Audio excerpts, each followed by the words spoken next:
YDP 예배에 오신 여러분들 진심으로 환영하고 축복합니다. 우리 이 시간 정말 성령님께 우리 마음을 드리며 이 시간 정말 깨닫게 해주시고 정말 주님 뜻 따라 살기 결단하며 우리 마음을 주님께 드리며 이 시간 기도로 예배 준비하시겠습니다. 주님 기도하시겠습니다.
주님 내가 주의 장막을 사모합니다.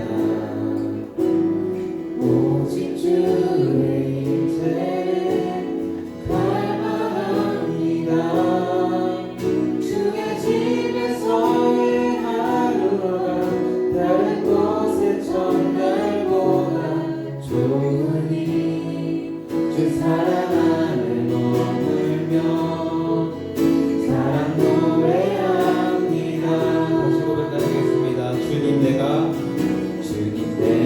주의 장막을 사모합니다.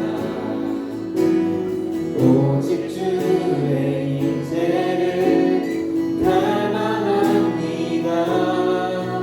주의 집에서의 하루가 다른 곳의 첫날보다 좋으니 주 사랑 안에 머물며 사랑 노래합니다.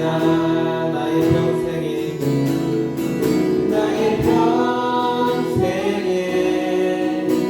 단 한 가지 소원 주의 아름다우심 보며 사랑 노래하는 것 나의 왕 되신 주님의 얼굴 구하며 주 사랑 안에 머물러 사랑 노래합니다.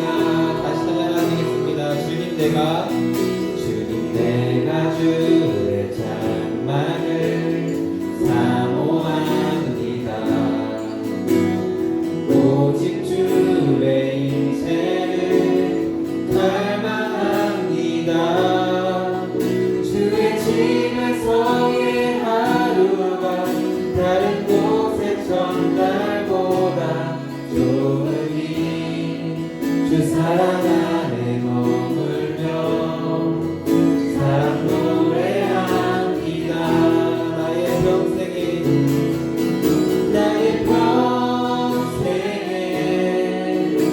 단 한 가지 소원 주의 아름다우심 보며 사랑 노래하는 것 나의 왕 되신 주님의 얼굴 구하며 주 사랑 안에 머물러 사랑 노래합니다. 나의 평생에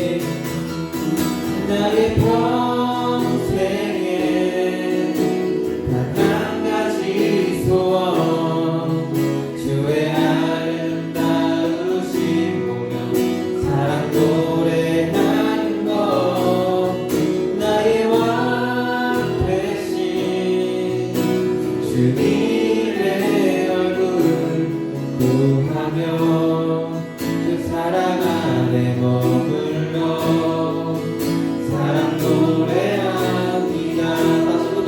할렐루야. 나의 평생에 단 한 가지 소원 주의 아름다우심 보며 사랑 노래하는 것 나의 왕 대신 주님의 얼굴 구하며 주 사랑 안에 머물러 사랑 노래합니다.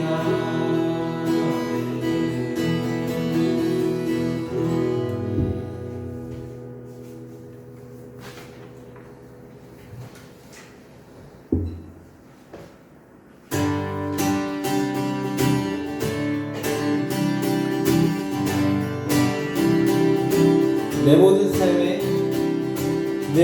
삶의 행동 주 안에 주님 안에 있네. 나의 숨쉬는 순간들도 아멘.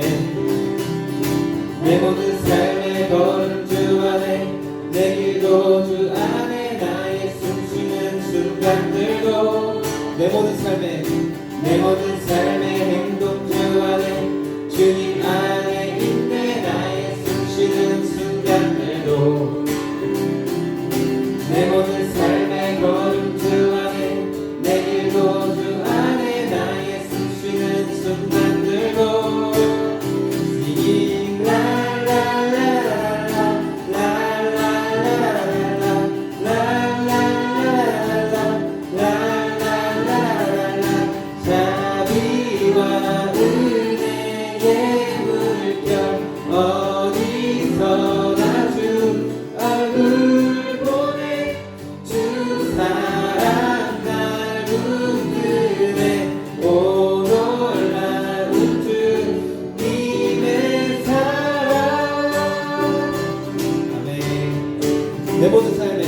내 모든 삶의 행동 주 안에 주님 안에 있네. 나의 숨쉬는 순간들도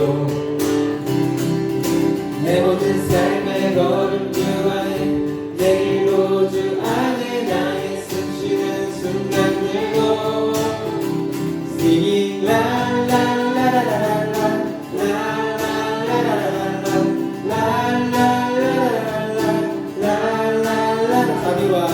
자비와 은혜의 물결 어디서나 주 얼굴 보내 주 사랑 말 붙드네 오 놀라운 주님의 사랑 다시 자비와 은혜의 물결 어디서나 주 얼굴 보내 주 사랑 날 붙드네 오 놀라운 주님의 사랑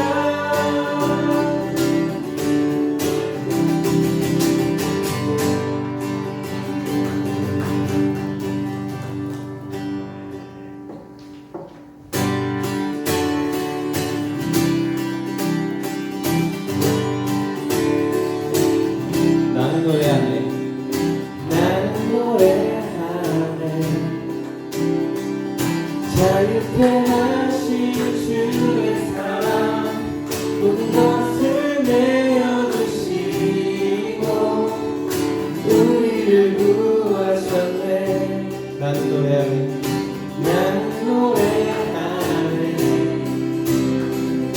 날 구원하신 주의 은혜 모든 것을 주께 맡기고 내 삶 주께 드리리. 누가 우리를 주의 사랑에서 끊을 수 있으리. 나 이제 주만 위에 살겠네. 그 어떤 것도 얻지 못하네. 주님의 사랑 작은 나를 감싸네. 오 주의 영광 안에 살겠네. 나는 노래하네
나를 감싸네. 오 주의 영광 안에 살겠네. 나 이제 주만 주만 위에 살겠네. 그 어떤 것도 갖지 못하네. 주님의 사랑 작은 나를 감싸네. 오 주의 영광 안에 살겠네. 나 이제 주만 위에 살겠네. 그 어떤 것도 받지 못하네. 주님의 사랑 작은 나를 감싸네. 오 주의 영광 안에 살겠네. 아멘.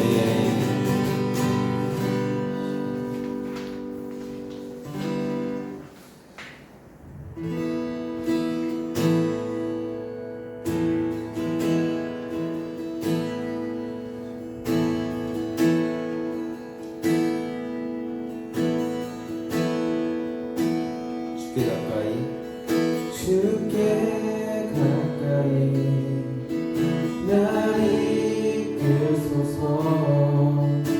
간절히 주님만을 원합니다. 아멘. 채워주소서. 주의 사랑을 진정한 찬양 드릴 수 있도록 주께 가까이 날 이끄소서. 간절히 주님만을 원합니다. 채워주소서. 주의 사랑을 진정한 찬양 드릴 수 있도록 목마른 나의 영혼 주를 부르니 나의 맘 만져 주소서. 주님만을 원합니다. 더 원합니다. 나의 맘 만져 주소서. 다시 고백하시겠습니다. 주께 가까이 날 이끄소서. 간절히 주님만을 원합니다. 채워주소서. 주의 사랑을 진정한 찬양 드릴 수 있도록 목마른 나의 영혼 주를 부르니 나의 맘 만져 주소서. 주님만을 원합니다. 더 원합니다. 나의 맘 만져 주소서. 목마른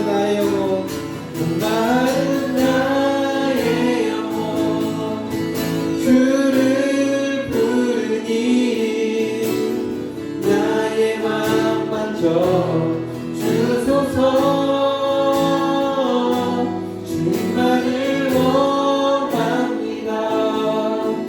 더 원합니다.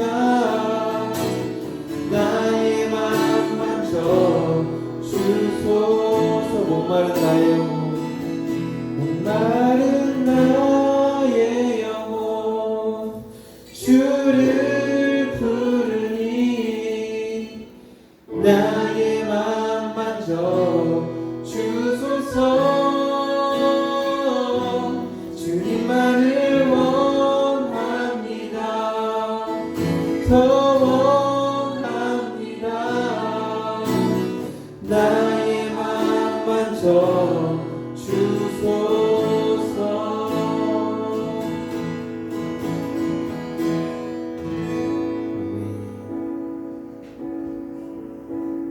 사랑하는 하나님 아버지, 우리 마음을 채워주십시오. 우리 갈망이 주님께 있습니다. 주님, 이 시간 가운데 주님 임재하시고 정말 우리 마음을 어루만져 주시고 오늘 예배 시간을 통해 주님을 정말 더 알아가기 원합니다. 주님을 더 알아가는 시간 되기 원합니다. 주님, 그렇게 하실 수 있는 건 주님이십니다. 오늘도 기대합니다. 주님 사랑합니다. 예수 그리스도의 이름으로 기도드렸습니다.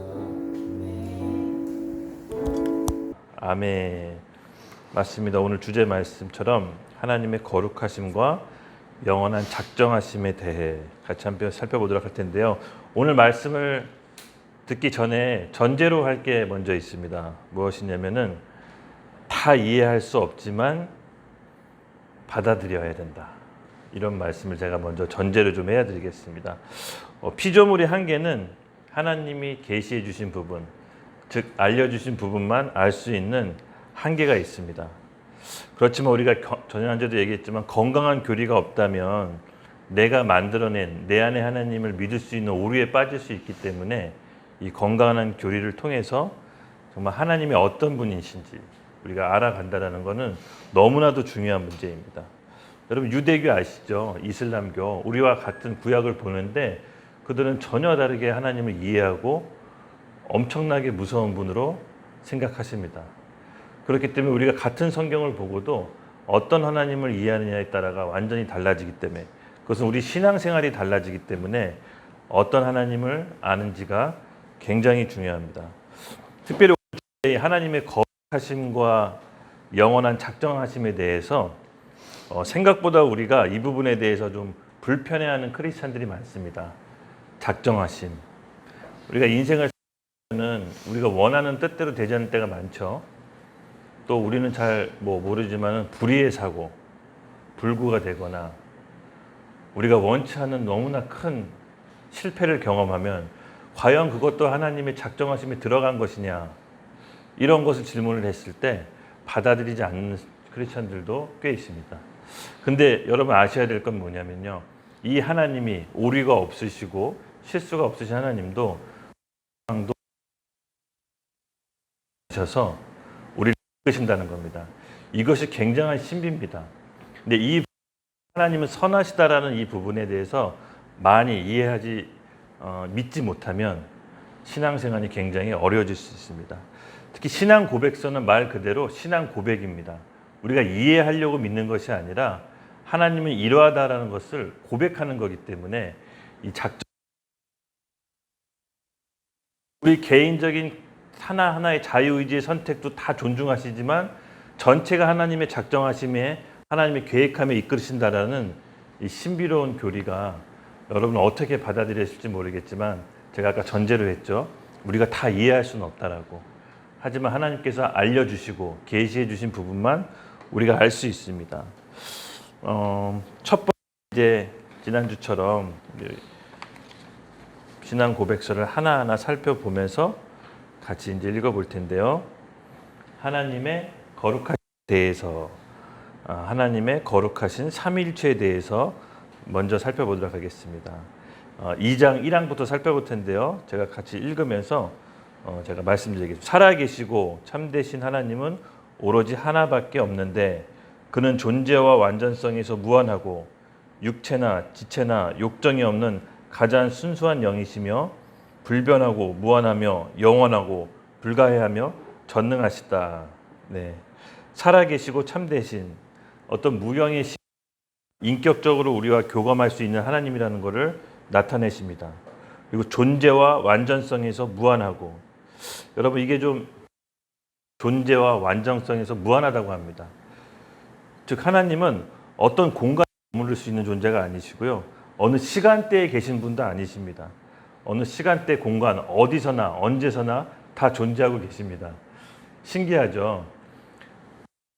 여러분이 이 영등포 안에 같이 예배 드리잖아요. 근데 여기도 하나님이 계시지만 저 멀리 이란, 우즈베키스탄, 북한에도 하나님이 동시에 존재하고 계십니다.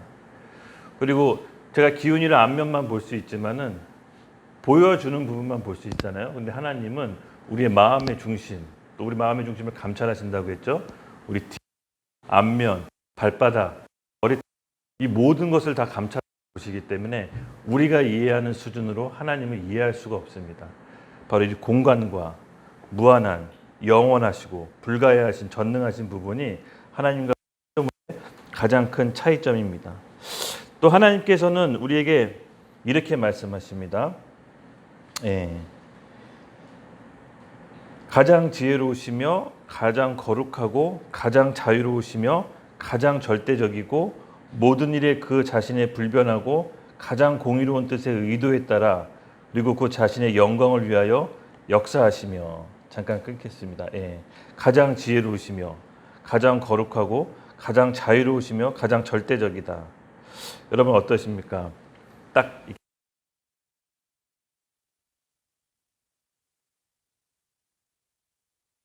어떤 건지 우리는 자주 기도하면서 묻죠.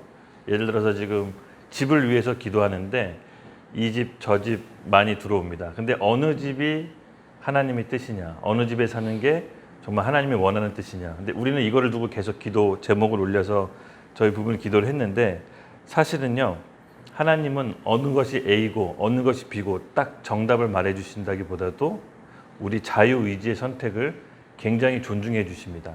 그 위에 하나님께서 모든 것을 컨트롤하고 계신데 바로 이 부분이 가장 우리에게 정말 신비로운 부분입니다.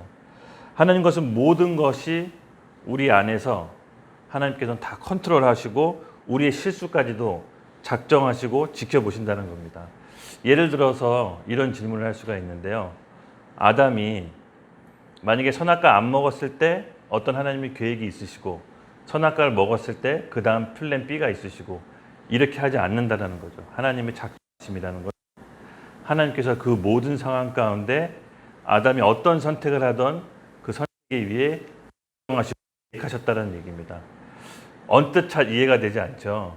근데 이 하나님의 작정하심이란 우리의 모든 선택도 자유도 존중하시면서 그 위에 모든 걸 다 다스린다라고 이해하시면 됩니다. 그리고 그 다음에 가장 사랑이 많고 은혜로우며 긍휼이 풍성하고 오래 참으며 선하심과 진리가 충만하고 부정과 범죄의 죄악을 용서하신다. 따로 어떤 설명이 필요하지는 않을 것 같습니다. 그는 자기를 열심히 찾는 자에게 상 주는 분이시지만 동시에 심판에서는 가장 공의롭고 무서운 분이시며 모든 죄를 미워하시며 죄 있는 자를 결코 죄 없다 하지 않으신다. 하나님의 속성 중에 공의로움과 거룩하심이 있습니다. 먼저 자기를 열심히 찾는 자에게 상 주신다. 여러분 열심히 찾는다 어떤 뜻으로 받아들여집니까? 어떤 사람이 하나님을 열심히 찾을까요? 당장 우리의 삶의 모습을 봤을 때 여러분 어떨 때 하나님을 찾습니까? 좀 역설적이고도 사람은 편안할 때 하나님을 찾지 않으십니다. 자기가 원하는 대로 만족스러울 때는 하나님을 잘 찾지 않으십니다. 그런데 어떤 큰 위기나 삶의 고난이 왔을 때 비로소 하나님께 나아가 하나님을 찾게 됩니다. 즉 자기에게 자기 인간적인 힘으로 자기의 소망이 없다라는 걸 안 즉시 사람은 하나님을 찾는 길로 나아갑니다. 자기 능력으로 할 수 있다고 생각하는 사람들은 사실은 믿음을 피상적인 이론적으로 알 수밖에 없습니다. 어떤 삶의 고난 또 어떤 삶의 큰 장애물이 부딪혔을 때 내 종교적인 신앙 고백이 비로소 그것이 나의 믿음이었는지 그때 판가름 납니다. 내 영혼에 어떤 큰 삶의 방향을 바뀌는 계기가 있지 않는 이상 사람은 스스로 하나님을 찾기가 어려운 존재입니다. 그러면 하나님을 찾는 그 존재, 어떤 계기, 고난, 우리가 인생에 겪고 있는 실패와 어두움, 사실은 이것이 이면에는 하나님을 찾게 되는 축복이 있는 것입니다. 즉 하나님은 자기 스스로 자기 의지를 꺾어본 적이 없는 사람을 쓰시지 않습니다. 여러분 소와 말 아시죠? 소와 말 코를 뚫어가지고 그의 고집을 꺾고 사람은 그 소와 말을 이용합니다. 큰 힘을. 근데 마찬가지입니다. 사람도 하나님 앞에 꺾여진 상태가 있어봐야, 하나님 앞에 자기 의지를 꺾어본 적이 있어봐야 하나님의 그에 마땅한 하나님 계획에 우리를 초대하십니다. 즉 어떤 그릇이 만들어지는 것은 역설적이게도 편안할 때, 우리가 아주 좋을 때, 만족스러울 때 만들어지는 것이 아니라 인생의 깊은 골짜기, 사망의 음침한 골짜기를 지날 때, 어두울 때 비로소 하나님께서는 인간 하나님을 찾고 하나님은 그 사람을 사용하십니다. 여러분 이 사실이 바로 하나님을 찾는 자, 그 위에 상 주는 원리가 바로 이것입니다.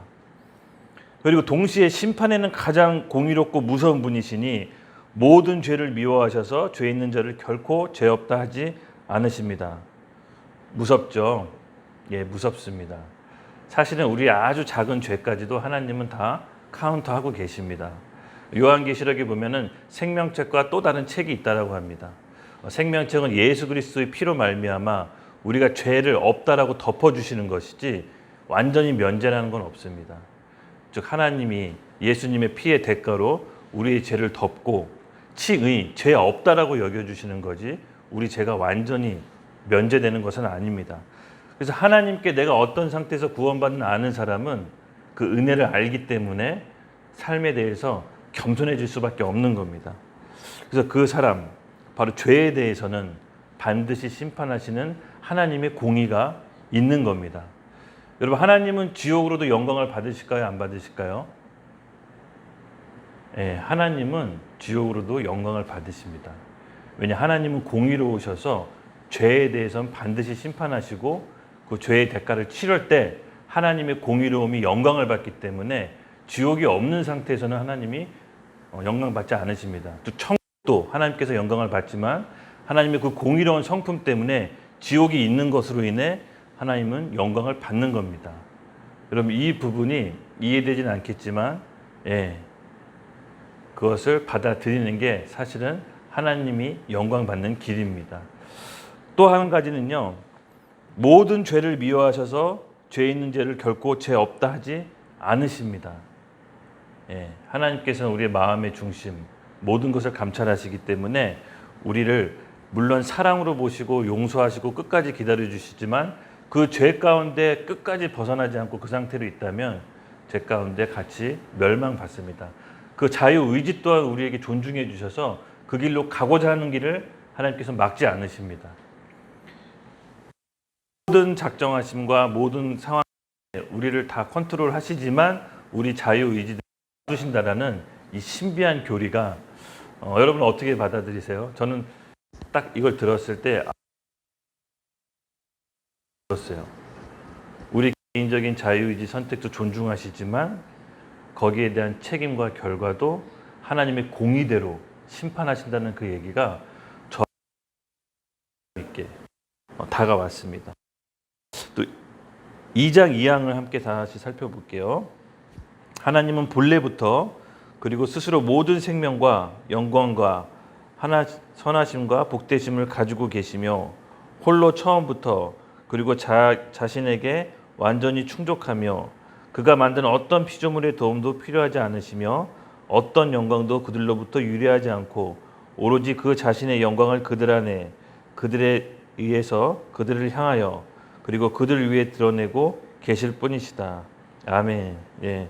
하나님 그 스스로 자체가 복되고 영광 받으신 분이기 때문에 어떤 피조물의 도움도 필요하지 않으십니다. 자기 스스로 충족하시고 자기 스스로 만족하시는 분이시기 때문에 어떤 피조물의 도움도 필요하지 않으십니다. 하나님과의 피조물의 관계는 피조물의 도움을 전혀 필요치 않다라고 얘기합니다. 여러분들 여기서 한번 질문을 선택해 필요할 질문을 한번 해볼 텐데요. 하나님은 어떤 필요도 필요하지 않으시고 피조물의 도움도 필요치 않으시고 스스로 영광받고 본인 스스로 복된 하나님께서 왜 우리를 찾아오셔서 우리에게 믿음을 허락해 놓으셨을까요? 이런 질문 한번 해본 적 없습니까? 사실은 우리가 신앙생활하면서 은연중에 우리도 빠지기 쉬운 함정이 있는데요. 나의 어떠함 때문에 나의 어떤 거룩함, 나의 어떤 갈망, 나의 어떤 선함, 또 내가 어떤 하나님을 찾고자 구하자 하는 마음, 사실은 엄밀히 따지고 들어가 보면 하나님이 부어주시지 않으면 내 스스로 나올 수가 없는 겁니다. 그 또한 하나님께서 부어주셨기 때문에 갈망이 생기고 회개가 일어납니다. 내 스스로 회개를 짜낸다고 해서 인간은 회개가 할 수 있는 존재가 아닙니다. 여기서 오늘 말씀하신 것처럼 하나님께서는 스스로 영광 받으시기 때문에 어떤 부유물도 필요치 않습니다. 근데 하나님께서는 잘 보세요. 우리 그런 인간에게 하나님이 믿을 수 있도록 작정하시고 택하신 자들을 구원에 이르도록 믿음을 허락하십니다. 이게 또한 굉장한 신비입니다. 그러니까 우리의 믿음도 사실은 하나님이 주시지 않으면 스스로 믿음이 나올 수 없는 존재라는 거죠.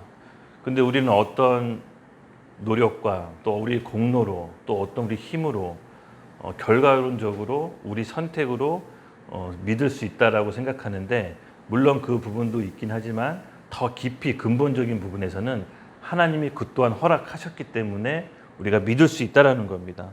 그리스도와 함께 공동 상속자가 되게 하시고 영원토록 사는 존재가 되게 하시면서 누군가가 필요하지 않은 그 존재가 나를 선택했다라는 그 하나님의 작정하심을 깨닫는 순간 더 큰 하나님의 은혜로 들어가서 오늘 에베소서 본문 말씀 있죠. 9장 12절. 우리가 그 안에서 그의 믿음으로 말미암아 담대함과 확신을 가지고 하나님께 나아감을 얻었느니라.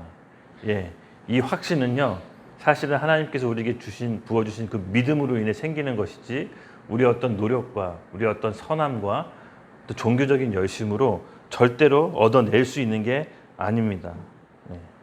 그리고 그는 그에게 속하여 그를 통하여 그리고 그에게 향하여 만물이 존재하는 만유의 유일한 원천이며 그들 위에 가장 주권적으로 지배하고 있어서 그 자신이 기뻐하는 일이 무엇이든지 그들에 의해서 그들을 위하여 또는 그들에게 시행하신다. 예, 그는 눈앞에서 모든 것이 열려 있고 명백하며 그의 지식은 무한하고 무오하며 피조물과 독립적이기 때문에 아무것도 그에게는 우발적이거나 불확실하지 않다. 우연히 일어난 것 같지만 우리 입장에서는 우연이지만 사실은 하나님께서는 필연적으로 펼쳐놓은 일입니다. 여러분 그런 경험 한번 해보신 적 있으세요? 어느 집회에 갔더니 어떤 그 집회에 들리는 목사님의 설교가 지금 나한테 꼭 필요한 말씀. 우연적인 것 같지만 하나님 입장에서는 필연입니다. 여기 말씀한 것처럼 아무것도 하나님께는 우발적이거나 불확실하지 않다라고 합니다. 모든 것이 완벽하시고 모든 것이 오류가 없으신 하나님께서는 우리에게 우발적으로 우연적으로 그런 일들이 일어나게 하지 않으십니다. 하나님의 작정하심과 예정하심은 그 완벽한 컨트롤 안에 우리가 있는 겁니다. 여러분들 하나님 다 만난 경험 있으시죠? 하나님께 받았던 그 회개, 그 뜨거운 감정들 누구나 다 있을 겁니다. 근데 그것이 우연이 아닙니다. 그 시간 그때 하나님께서 우리에게 찾아오셔서 꼭 필요한 때 우리에게 알려주시는 겁니다. 하나님께서는 우연적으로 하시는 분이 아니시기 때문입니다. 여기서 좀 맹점이 있는데, 그러면 우리에게 펼쳐지는 불의한 사고도 하나님께서 그러면 그것들을 완벽한 작정하심 속에 놔뒀느냐, 좀 받아들일 수 있겠어요? 인준이가 사고를 당해서 한쪽 팔을 잃었어요. 한쪽 팔을 잃었어. 하나님에 대한 마음이 어떨 것 같아요? 그럼 이렇게 좀 극단적으로 상상을 하자면, 저도 그런 상상을 많이 해봤는데 막상 없어지지 않았는데 모르겠어요. 그건 감이 아니면 한쪽 눈을 시력을 잃었어. 그러니까 시력이 두 쪽 다 됐어 갑자기. 그거는 많이 고마울 것 같아요. 맞습니다. 근데 사실은요, 이 하나님의 작정하심을 믿는다라는 건요, 그것 또한 하나님의 계획 안에 있다라는 것을 받아들이는 겁니다. 이게 굉장히 어렵다라는 거죠. 근데 그 어려운 상황 속에서, 그 어려운 일 속에서 우리는 이해할 수 없지만, 우리는 그 상황만, 현실만 보고 있지만은 사실은 아까도 얘기했죠. 하나님은 우리의 마음을 보시고 중심을 보시고 앞뒤 다 관찰하시잖아요. 우리는 그 사건만 보고 있지만 그 사건 이면에 내 주변 사람, 내가 걸어온 길, 내가 그전에 했던 말들, 행동들 하나님께서 종합적으로 보시고 하나님의 작정하심에 컨트롤하시는 겁니다. 아까 얘기했죠. 우발적인 사고는 하나님 입장에서는 없어요. 우리가 우발적으로 일어난 사고일지 모르지만 하나님께서는 모든 필연적으로 계획하심에 컨트롤하고 있습니다. 이게 인간의 굉장히 큰 맹점입니다. 이걸 받아들일 수 있느냐 없느냐. 신앙의 바탕에 하나님의 작정하심이 없으면 어떤 큰 자기만의 맹점에 부딪혔을 때 신앙을 떠나갑니다. 그래서 영화 그거 밀양이 바로 그런 거예요. 이 신앙적인 하나님의 작정하심 이 교리가 없기 때문에 자기가 생각하는 만든 하나님, 자기가 이런 하나님이 있어야 된다라고 그 고정관념으로 자기가 만든 하나님으로 인해 그렇죠? 떠나게 되는 거죠. 네, 맞습니다. 정호 형제 얘기를 하려고 그랬는데 진짜 나 너무 깜짝 놀랐네요. 정호 형제 마치 맞습니다. 잠깐, 네네. 맞습니다. 우리가 살다 보면은 가족을 잃은 슬픔을 얻게 되죠. 뜻하지 않게. 우리 정호 형제 장례식장에 갔다 와서 거기 1층에서 잠깐 얘기했는데 정호 형제 마음이 저를 참 마음을 애틋하게 했던 게 정호 형제도 취업이 되고 어느 정도 직장 생활하고 누나도 안에서 자식도 알콩달콩 나서 이제 아버지와 좀 편안하게 맛있는 것도 먹고 놀러 가려고 했는데 그때는 아버지가 없었다는 말에 너무 가슴이 제가 찔리더라고요. 맞아요. 하나님은 또 그런 상황 가운데 우리는 아버지가 잃었다는 그 아픔과 고통이 있지만은 사실은 하나님께서는 모든 것을 그 상황 가운데 다스리고 있기 때문에 그 사실 또한 받아들여야 됩니다.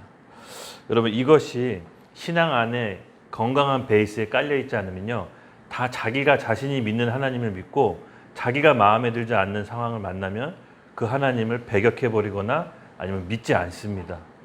이 하나님의 작정하심이 안다라는 거, 깨달아진다라는 거 사실 하나님의 가장 큰 은혜입니다.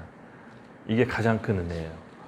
여러분들이 이 은혜가 있기를 정말 예수님의 이름으로 이 밤 축복합니다. 그리고 사망이 있는데요. 신격의 동일성. 예. 신격의 통일성 안에 동일한 본질과 능력과 영원성을 가진 세 분. 삼위일체 하나님을 대해서 말씀하시는 건데요. 즉 성부 하나님과 성자 하나님과 성령 하나님이 계신다.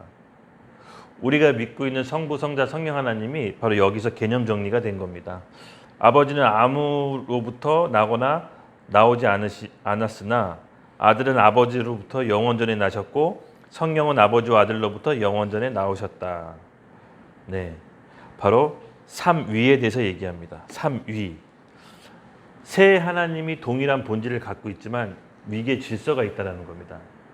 예수님은 아버지 하나님부터 나오고 성령님은 영원전부터 하나님과 예수님으로부터 나왔다.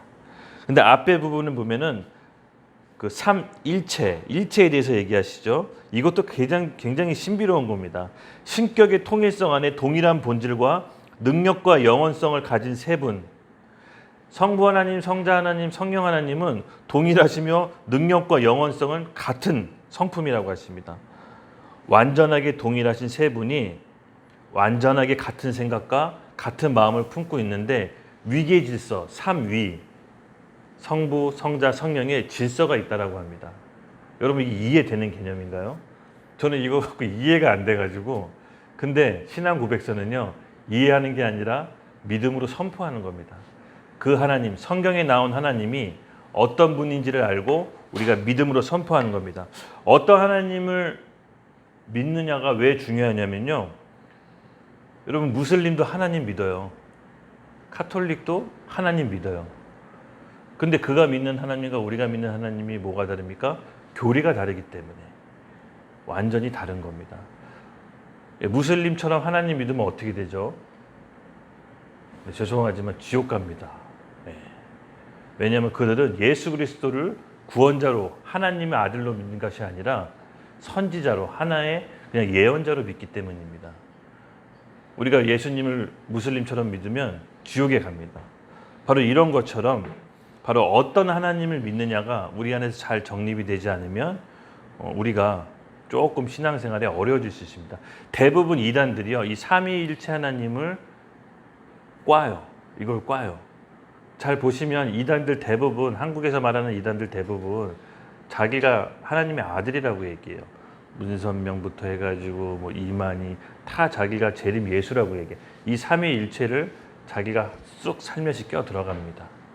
바로 이거 어떤 하나님을 믿는지가 굉장히 중요하고 이단들이 이 부분을 많이 꼬는데요. 바로 삼위, 하나님, 아들 예수님, 성령님이 위계 질서가 있고 구원에 관해서는 이 위계 질서를 존재하고 있습니다. 그렇지만 이분은 그 일체 바로 능력과 존재성에 있어서는 완전히 동일하신 분이십니다.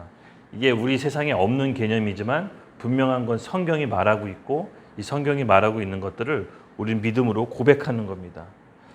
네, 그리고 세 번째인데요. 계속 이어서 하나님의 작정하심에 대해 3장이죠. 3장 1항입니다.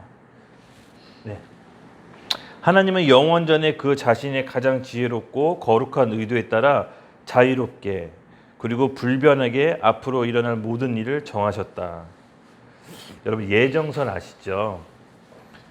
바로 하나님께서 우리를 자유롭게 분별하게 앞으로 일어날 모든 것을 정하셨다. 제1 근본 원인이라고 하는데요. 하나님께서 우리가 선택하는 모든 것들이 사실은 자유롭게 하는 것처럼 보이지만 정하셨다라는 겁니다. 그러나 그것은 결코 그것에 의해 하나님의 죄가 조성자가 되거나 피조물의 의지에 강제력을 행사하거나 제2 원인의 자유와 우연성이 제거되지 않고 오히려 확립되는 방식으로 하셨다. 여러분 이게 인정이 되시나요? 네. 하나님께서 영원 전에 가장 자신의 지혜롭고 거룩한 의도에 따라 자유롭고 분변하게 하기로 모든 일에 정하셨다. 이것이 잠깐 얘기했지만은 하나님의 작정하심인가 예정하심인데 제가 설명한 대로 이것이 우리가 받아들여지 못하는 경우 우리 신앙이 많이 삐끄덕거리고 우리가 원치 않은 상황에서 흔들리게 됩니다. 근데 중요한 것은요. 피조물의 의지에 강제력을 행사하거나 우리의 자유의지 선택에 대해서 그것을 제한하신 건 아니라 오히려 확립하는 방식으로 놔뒀다고 합니다. 네, 모든 계획과 모든 하나님 안의 그런 플랜 안에는요. 우리의 인간의 선택에 대해서도 다 열어놓으신 겁니다. 인간의 죄에 대한 부분도 하나님이 죄를 짓도록 허락하진 않으셨습니다. 여기 말씀하셨던 것처럼 죄의 조성자가 되지는 않습니다. 하지만 인간의 모든 선택과 자유의지 속에서는 하나님께서 그것을 그냥 놔두시지 않고 컨트롤하고 작정하심 속에서 하나님 안에서 다 이루어 나가십니다. 저도 이 부분이 참 언뜻 이해되지 않지만 그냥 받아들이기로 했어요. 내 선택, 내 자유의지가 어떤 식으로 나올지 모르겠지만 그 위에 하나님의 작정하신 계획에 완벽히 컨트롤하고 있다. 이렇게 이제 이해가 됐거든요. 이게 선뜻 이해되지는 않습니다. 근데 제가 아까 서두에 얘기했죠. 전제로 우리가 다 이해할 수는 없다라고. 근데 이 신앙 고백서에는 이렇게 얘기를 하고 있습니다. 비록 하나님의 모든 가상된 상황에서 이제 2항인데요. 비록 하나님의 모든 가상된 상황에서 일어날 수 있는 모든 것은 알지만 그럼에도 불구하고 그가 어떤 것도 그것을 미래로 또는 그와 같은 상황에서 일어날 수 있는 것으로 예견하기 때문에 정하지 않으셨다.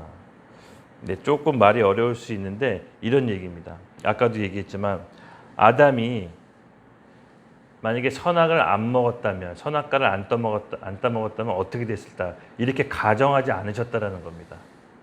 하나님께서는 아담이 선악을 먹은 걸 알고 그 죄 지은 것을 알고 그 안에 계획을 해놓았다는 거죠.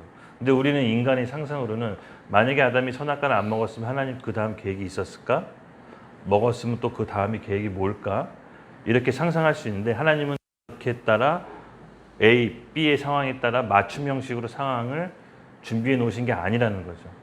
하나님의 완벽한 작정하신 계획 안에는 아담이 선악을 먹고 벌어지는 일에 대해서 컨트롤하고 계신다. 이렇게 이해하시면 됩니다. 하나님의 아담이 선악과를 먹었기 때문에 그 계획이 따로 있는 것이 아니고 안 먹었기 때문에 계획이 따로 있는 것이 아니라 아담과 선악과를 먹음으로써 작정하시고 하나님은 그 안에서 다음 계획을 이루어 가십니다. 이것이 참 또 어려운 얘기입니다. 하지만 우리 입장에서는 모든 걸 다 이해할 수는 없지만 온전하신 하나님께서는 이런 상황 가운데 우리를 내버려 두신 겁니다. 또 하나님께서 그 상황 가운데 우리의 피조물로서 한계를 인정하고 하나님을 찾고 하나님 계획 안에서 인정하면서 하나님은 선하시다라는 그 인정함의 태도를 보기 원하시는 겁니다. 모든 일을 다 설명할 수 없고 모든 상황을 다 우리 가운데 옳다라고 얘기할 수 없지만 하나님께서는 일부러 그 상황 가운데 우리를 내버려 두시고 우리 자유의지를 존중해 주시는 겁니다. 그것이 바로 하나님의 작정하심, 그 작정하심 안에 있다입니다. 3장 4망을 볼게요. 그의 영광을 나타내기 위하여 하나님의 작정에 의해 인간과 천사의 일부를 영원한 생명으로 나머지는 영원한 사망으로 미리 운명이 예정되었다. 예, 맞습니다. 천국 갈 사람, 지옥 갈 사람 하나님이 미리 예정해 주셨다는 얘기인데 여러분 이것도 받아들여지세요? 하나님께서 영원 전부터 작정하심으로 우리 서영 자매가 천국 갈 것을 미리 예정하고 작정하시고 정하셨습니까? 그리고 어떤 누구는 지옥 갈 것으로 예정하시고 작정하셔서 이미 분류해 놓으셨나요? 여러분 어떻게 생각하십니까? 여기 보면요. 인간과 천사의 일부는 영원한 생명으로 나머지는 영원한 사망으로 미리 운명이 예정되어 있다라고 말합니다. 네, 하나님께서는 이 예정을 통해서 우리를 천국 갈 사람, 지옥 갈 사람 이렇게 예정해 놓으셨다고 하는데 맞습니다. 이와 같이 운명이 미리 예정된 천사들과 사람들은 개별적으로 그리고 변경되지 않도록 설정되었으며 따라서 그들의 수가 매우 확실하고 확정되어서 증가되거나 감소될 수 없다까지로 완전히 못 박습니다. 이미 정해져 있어서 숫자가 증가되거나 감소되지 않는다는 얘기입니다. 질문하겠습니다. 그런 이미 정하신 사람을 구원받는다면 굳이 왜 교회를 가야 되고 또 기도를 해야 되나? 어차피 가만 놔둬도 구원받는 사람은 구원받게 돼 있지 않나? 막 놀아도 그렇죠? 막 제멋대로 해도 어차피 구원받는 사람은 구원받는다면 굳이 우리가 왜 신앙생활하고 이렇게 공동체를 통해서 예배드리고 기도해야 되나? 네, 이런 질문 해보신 적 있습니다. 근데 이 질문은요, 교회가 생긴 이래 계속해서 사람들이 하는 질문들이었습니다. 이 예정론은. 근데 중요한 건 뭐냐면 이 하나님의 작정하심의 그 진짜 본 뜻을 알게 되면요, 이렇게 살 수가 없는 겁니다. 아까 전에도 제가 서두에 얘기했죠. 내가 무엇이긴데 완벽하고 완전하시고 온전하시고 실수가 없으신 그 하나님께서 스스로 영광난 하나님께서 나를 그냥 지옥 가도록 내버려 두실 수 있는 그 하나님께서 나에게 찾아오셔서 나에게 믿음을 허락하시고 내가 그 하나님을 믿고 하나님의 계획 안에 있다라는 것을 내 스스로 안 순간 내가 스스로 막 살 수가 없다라는 겁니다. 그 작정하심과 그 예정하심에 내 스스로의 믿음이 확신이 드는 순간 나는 하나님 안에 있다라는 게 바로 이 마음으로 우리가 확인받을 수 있습니다. 그래서 하나님의 작정하심은 결론적으로 보면요, 예정하심은 그 사람의 끝을 봐야 알 수가 있는 겁니다. 결론을 통해서 알 수가 있는데 우리는 그렇다면 왜 이 작정하심과 예정론을 얘기하냐? 바로 우리 마음의 확신을 통해 알 수 있다라고 합니다. 아까도 얘기했죠. 우리 에베소서 9장 12절 제가 다시 한번 읽을게요. 우리가 그 안에서 그의 믿음으로 말미암아 담대함과 확신을 가지고 하나님께 나아감을 얻었느니라. 이거는 마음에서 일어나는 겁니다. 내가 예수님을 구주로 영접하는 순간 나의 죄와 허물을 예수님께서 대신 담당하시고 내가 하나님께서 의롭게 나갈 수 있다는 것은 내 안에 마음으로 주시는 하나님의 확신입니다. 그 사람은 곧 하나님께서 예정하시고 작정하셔서 하나님께서 구원을 포기하지 않으신다는 겁니다. 맞습니다. 그래서 내가 어떤 상태인지 아는 사람은 하나님께서 찾아오셔서 내게 구원과 믿음을 허락해 놓으셨구나. 그 사람은 매사에 감사와 경배가 있겠죠. 그러면 하나님께 늘 감사함으로 나올 수밖에 없습니다. 여러분, 복을 못 받는 사람들의 특징은 뭐냐면요, 지금 갖고 있는 것에 감사하지 않아요. 근데 없는 것도 얻어내는 사람들의 특징은 바로 사소한 거에도 감사함을 표현합니다. 이 감사는 콩고물을 떨어뜨리고 콩고물을 얻게 하는 능력이에요. 예를 들어서 제가 정호 형제에게 그냥 초코파이를 주고 싶어서 초코파이를 줬는데 정호 형제가 의외의 반응이 나왔어요. 세상에 감사합니다. 불불 떨어요. 그럼 주는 사람 입장에서는 이렇게 감사하네? 더 주고 싶겠죠? 근데 감사는요, 없는 것도 있는 것을 얻게 해요. 또 콩고물도 떨어뜨리게 돼요.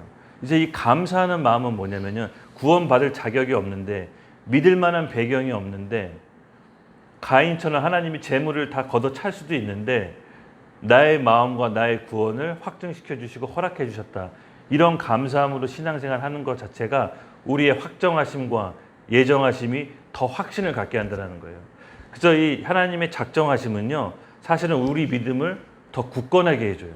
불안하게 하는 게 아니라 내가 믿었으면 어떡하고 안 믿었으면 어떡하지? 내가 마지막에 믿음이 없으면 어떡하지? 이런 상태가 있는 게 아니라는 거죠. 그래서 여러분 감사하십시오. 그리고 구원의 확신이 들었다면 매사에 감사함으로 하나님께 고백하면서 감사함을 잃지 마십시오. 복을 못 받고 결국 저주받는 사람들의 특징은 감사할 줄을 몰라요. 이거 다 당연하다고 생각해요. 우리 YDP 공동체 회사 이 결혼 생활 우리 만나고 얘기하는 거 당연한 거 아무것도 없습니다. 그렇죠? 하나님의 강력하신 보호하심과 우리를 사랑하심 때문에 성령님이 지탱하고 있어서 우리가 이렇게 보호받고 있는 거지. 여러분 갑자기 우리 삶에 어떤 큰 장애물이나 제주도에 지진 났다면서요. 교통사고 당할 수도 있고 불의의 사고로 우리가 어떤 일을 당할지 모릅니다. 근데 평안한 삶 가운데 어쨌든 직장 있고 사랑하는 사람이 있고 서로 얼굴 보면 찾아가서 볼 수도 있고 그렇죠? 이런 모든 것들이 감사로 여기지 않은 순간 어느덧 자기가 교만에 빠지고 이런 것들에 의해서 하나님께 요구되는 게 마치 당연한 것처럼 그러면 그 사람은 결국은 이 복이 떠나갑니다. 그래서 여러분 감사함을 당연하다고 받아들이시지 마시고 하나님께 내가 구원받는 거 믿을 자격도 없는데 하나님께서 이 믿음을 왜 나한테 허락하셨을까? 구원받을 자격이 없는데 하나님께서 나를 구원받도록 예정하고 택하셨을까? 이런 믿음의 확신 가운데 거하십시오. 그러면 감사함으로 하나님께 나아갈 수가 있을 겁니다. 예, 바로 이 3장 사망은 바로 그 점을 말하는 겁니다. 하나님의 작정하심은 그 사람의 끝을 봐야 알 수 있지만 우리 마음의 중심에서 일어나는 일이기 때문에 자기 스스로가 먼저 알 수 있고 남이 판단해서 저 사람이 구원받았는지 예정되어 있는지 예정 안 되어 있는지 알 수가 없다는 겁니다. 옆에서 봤을 때 인준이가 맨날 노는 것 같고 마음의 중심이 딱 있는 것처럼 보이는 그거 우리가 볼 뿐이지 사실은 인준이가 하나님께 드렸던 단둘이만의 기도와 관계 속에서 인준이가 하나님 계획 안에서 예정 내가 아무도 모르는 거예요. 타인이 어떻게 판단할 수가 없는 문제라는 거죠. 그러니까 신앙생활이 내 어떤 의로 내 어떤 노력으로 내가 이 정도 했으니까 내가 어떤 교회에서 이런 봉사했으니까 하나님께서 나에게 어떤 것을 주실 거다 라는 관점으로 보면 안 된다는 거죠. 그 끝은 아무도 알 수 없다는 겁니다. 우리 강도 왼쪽 예수님 십자가에 못 박혔던 왼편의 강도 기억나시죠? 마지막에 예수님께서 낙원으로 함께 갔죠. 그 자는 하나님의 아들 예수님을 인정하고 예수님이 갈 때 같이 데려다 달라고 마지막에 막차를 탄 겁니다. 그래서 우리의 예정하심과 하나님의 작정하심은 막판에 가야 알 수 있지만 그 사람의 마음의 중심이 어떤지는 자기만 알 수 있고 주변 사람들이 결코 판단할 수 없습니다. 자기 일로 무언가 얻어냈다는 사람은요 꼭 하나님께 요구해요. 보면은 자기가 어떠한 때문에 뭔가 자기 신앙이 업그레이드 됐다 뭔가 자기가 성숙했다라고 느껴지는 사람의 특징은요 은연중에 하나님께 요구하게 돼 있습니다. 그리고 그것 때문에 다른 사람을 판단해요. 근데 오늘 배우신 우리 말씀은요 그런 기준으로 인간의 계산법과 하나님의 계산법은 완전히 다르다고 했어요. 내가 마음에 들였던 하나님께 함께한 시간 1:1의 그 시간 우리 마음의 중심을 온전히 바라보신 하나님만이 구원의 예정하심과 작정하심을 판단할 수 있지 우리 어떤 사역과 열심과 봉사로는 전혀 알 수가 없다. 이 부분이 우리가 놓치지 말아야 될 부분인 것 같습니다. 3장 5항입니다. 세계의 기초가 조성되기 전에 하나님께서는 그의 영원하고 불변하는 목적과 자기 뜻의 비밀한 의도와 선한 기쁨에 따라 생명으로 예정된 일부의 인류를 그리스도 안에서 영원히 계속될 영광으로 선택한 것은 단지 그의 값없는 은혜와 사랑에서 나온 것이며 결코 신앙이나 선행 혹은 그 중에 하나의 견인이나 피조분 안에 있는 다른 어떤 것에 대한 예견이 그로 하여금 그렇게 하도록 움직인 조건이나 원인이 아니다. 따라서 모든 공로가 그의 영광스러운 은혜를 찬양하는 데 돌려져야 한다. 아까 했던 말의 계속 반복인데요. 예, 내가 어떠한 것이 아니라 엄밀히 따지면 하나님의 은혜로 주어졌기 때문에 믿을 수 있다라는 거. 세밀하게 따지면은 하나님께서는요, 우리 마음의 중심을 보시고 하나님의 선택하신 주권적인 하나님의 기준에 따라 우리를 판단하시는 겁니다. 우리의 행위로, 우리의 어떤 선행과 결과로서 우리가 어떻게 될 수 있는 것은 절대 아닙니다. 하나님께서 뭐라고 요구하신다는 것은 그 마음의 중심, 우리가 하나님을 향한 그 믿음의 신앙, 그것만 보시는 거지 우리의 삶의 어떤 거창한 사역적인 열매를 통해서 우리를 보신다는 게 아니라는 겁니다. 우리 6항 하나님께서는 선택된 자들을 영광으로 지명하시면서 그는 또한 자기 뜻에 영원하고 가장 자유로운 목적에 의해 거기에 이룰 수 있는 모든 방편을 미리 설정하셨다. 그러므로 선택된 자들은 아담 안에서 타락하셨어도 그리스도에 의해서 구속되며 정해진 시기에 역사하시는 성령에 의해 그리스도에 대한 신앙을 가지도록 유효적으로 소명되고 그의 능력으로 구원에 이르는 믿음을 통하여 칭의되고 양자로 입양되며 성화되고 보존된다. 오로지 선택된 자 외에는 다른 아무도 그리스도에 의해 구속되거나 유효적으로 소명되어 칭의되고 입양되며 성화되어 구원받지 못한다. 아까 했던 말하고 똑같습니다. 예. 어떻게 선택받았는지 아냐? 그것은 오로지 내 안에 믿음을 통해서만 알 수 있고 결과론적인 삶이 끝난 다음에 알 수 있는 거지 우리 주변에 의해서는 평가받기가 굉장히 어렵습니다. 인류를 7항인데요. 인류의 나머지에 대해서는 하나님께서 그가 기뻐하시는 대로 은총을 베풀기도 거두기도 하시는 자기 뜻에 헤아릴 수 없는 의도에 따라 그 영광스러운 공의를 찬양하도록 그의 자기 피조물에 대한 주권적 능력을 영광을 위하여 내버려 둠으로써 그들의 죄과대로 불명예와 진노를 받도록 그들의 운명을 정해 놓으셨다. 네, 하나님의 영광 아래, 하나님의 절대적인 주권 아래서 모든 것들이 진행됩니다. 여기서 아까 서두에도 말씀하셨지만 하나님께서는요 지옥을 통해서도 영광을 받으십니다.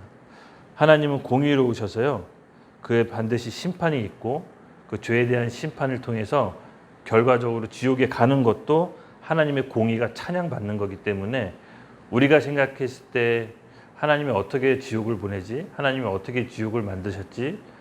그런 게 아닙니다. 하나님은 공의로우시고 거룩하셔서 죄와 함께 하실 수 없고 죄에 대해서는 반드시 심판하시는 분이기 때문에 그 공의가 이루어져야 하나님께서는 영광을 받으시는 겁니다.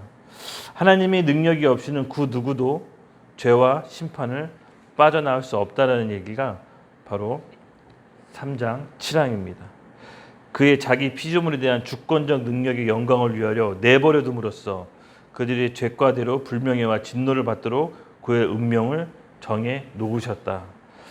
예, 아까도 얘기했지만 우리의 자유 의지를 존중하셔서 우리가 죄 가운데 머문다면 그대로 두시는 겁니다. 이것이 하나님의 공이라는 거죠. 또 3장 8장에 보면 예정이란 말이 예정이라는 이 높은 신비의 교리는 그 말씀 안에 계시된 하나님의 뜻에 주의하며 거기에 순종하는 사람들이 자기들의 유효적 소명이 확실한 데서 그들의 영원한 선택에 대한 확신을 가질 수 있도록 특별한 신중함과 배려를 가지고 다루어져야 한다. 그럴 때 이 교리는 하나님에 대한 찬양과 경외함과 경탄을 불러일으키며 복음을 진지하게 순종하게 하는 모든 사람들에게 겸손과 노력과 풍성한 위안을 준다. 예. 이게 참 신비합니다. 자식을 낳아서 길러보면요. 자식을 이렇게 훈계하지 않으면 올바른 길로 가지 않거든요. 결국은 한 4-5살만 먹어도 부모 말을 안 듣기 시작합니다. 근데 이렇게 훈계하지 않으면 원하는 대로 가지 않아요.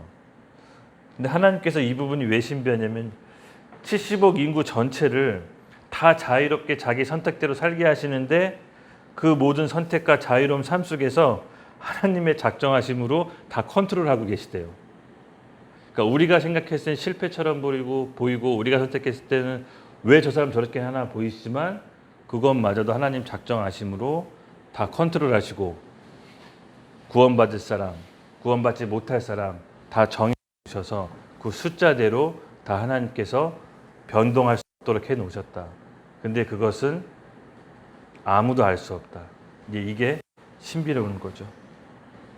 그래서 복음 받았다라는 것은요, 하나님 안에서 내가 어떤 사람인데 구원 받았다라는 그 은혜를 확실히 알기 때문에 더 이상 하나님께 요구할 수 있는 것도 없고 뭐 받을 것도 없는 상태를 이야기한 겁니다. 그래서 하나님 안에서 확신 가운데 우리가 어떤 마음으로 살 건지는 사실 이 하나님의 작정하심과 예정하심을 어떻게 받아들이냐에 따라서 좀 달라질 수가 있습니다. 이 부분에 대해서 여러분들이 더 깊이 한번 개인적으로 묵상해 보시면 좋을 것 같아요. 그래서 하나님의 작정하심이란 하나님이 우리에게 자유의지를 주셔서 우리가 결정하고 우리가 선택한 것은 같지만 결국은 하나님께서 은혜를 주셔서 그 안에 하나님께서 믿음으로 들어와 역사하심으로 모든 계획이 완전한 가운데 이 세상이 운영된다. 그 안에 우리의 자유의 선택도 하나님이 존중하시다라는 겁니다. 여기서 우리가 8항을 같이 살펴봤는데 4장부터는 이제 창조에 대해서입니다. 창조에 대해서는 우리 다음 시간에 같이 또 나눠보도록 하고요. 하나님께 우리가 3장 8항까지 봤을 때 중요한 키포인트가 두 가지, 우리 두 가지를 같이 한번 짚어보면서 기도하겠습니다. 하도록 할 텐데요. 결국은 하나님께서 작정하심과 예정하심 통해서 우리에게 원하시는 건 뭐냐면요, 우리가 이 하나님의 은혜와 구원을 받을 만한 자격이 없는 존재라는 겁니다.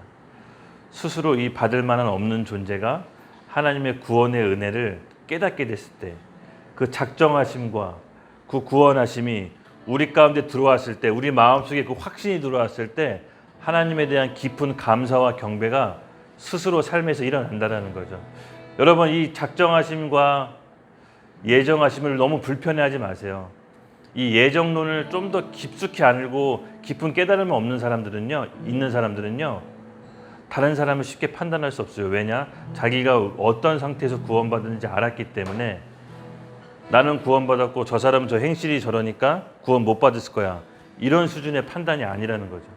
자기가 왜 구원받을 수 없는 존재인데 하나님이 선택하셔서 나에게 구원을 주셨구나. 나에게 비밀을 주셨구나. 여러분, 이 성경 믿어지는 것도 하나님의 은혜라니까요. 많은 신학자들이 이걸 하나님 말씀으로 믿지 않는 경우도 많아요. 철학책으로 보는 경우도 많거든요. 근데 우리는 그렇지 않잖아요. 하나님의 말씀으로 지어졌다는 걸 알고 삼위일체 하나님을 믿는 거죠. 그 하나님의 예정하심과 확정하심은 사실 우리 믿음을 더 굳건하게 해주고 하나님 앞에 더 겸손하게 해줍니다. 그런 사람은 남에 대해서 함부로 판단할 수가 없습니다. 왜냐, 그 구원받을 자격이 없는데 구원받았기 때문에.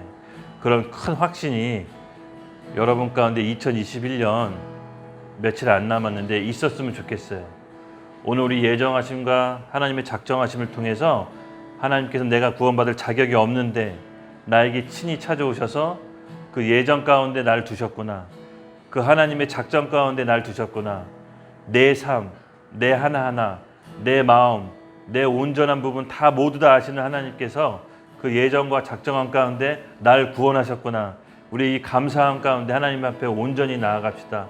우리 같이 주여 크게 기도할 때 하나님의 예정과 작정하심에 우리가 들어가 있음을 우리가 다시 함께 하나님께 감사함으로 나가겠습니다.